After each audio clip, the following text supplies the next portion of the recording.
And welcome back. We are covering the Capitol with Capitol reporter Aaron Brilbreck, and our guest this week, State Auditor and Inspector Gary Jones, who's also a gubernatorial candidate. And we are talking about the bombshell report that came out, a grand jury report that was centered around your special investigative audit of the state health department. Came out Thursday afternoon. Aaron, I know you've been focusing quite a bit on this. And simply put, everything that was going on over there at the Department of Health has been nothing short of a mess, a colossal mess across the board. We found out back in September, October, that there was about $30 million that was unaccounted for. As a result of that, they laid off about 200 people, and there had to be an emergency appropriation of $30 million.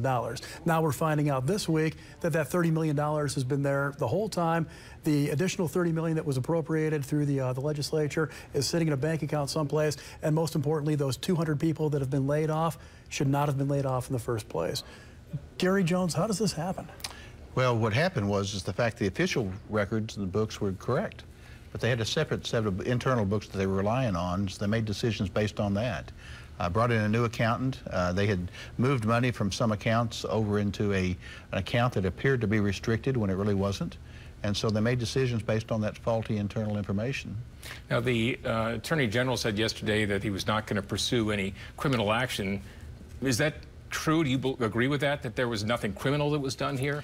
Well, I said back in September, actually, I guess back in November, when we were talking to the legislature that was called for that committee, is that what we have is an accounting problem and we have a management problem. And so ultimately that's what it proved out to be. And the fact that they thought there was money that was restricted, they had money in different accounts. It wasn't in one account, it was actually in multiple accounts. And when you came back and looked to see how much money they owed, there was always enough money there to pay the payroll and pay the bills.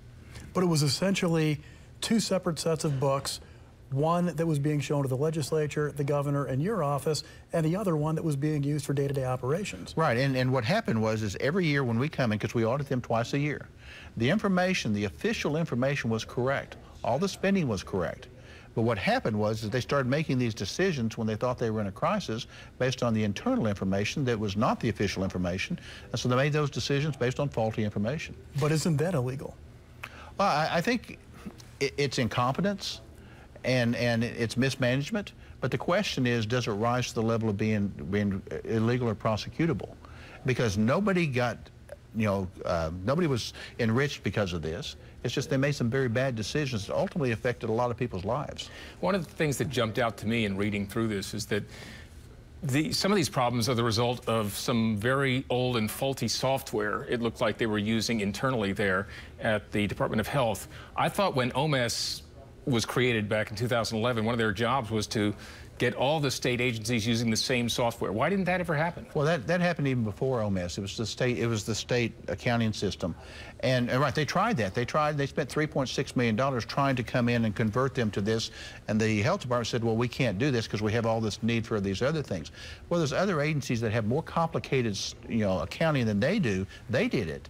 So that should have happened. They should have not given up. They should have done it. Now what we're understanding is they're going to get it corrected, be on one set of books, and make the decisions based on the real information, not the perceived information that was wrong. Just finally, if this is an issue with one agency, how do we know this isn't widespread throughout all agencies? Well, we think this is the only agency that's not on the official books.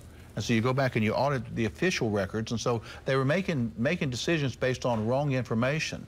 And so the indication is that the other agencies, and we audit virtually every agency, but this is the first one we've seen that was relying on old, antiquated accounting software. All right, Gary Jones, State Auditor, thank you very much for your input today. Thank you. Aaron, thank you. You have a great day.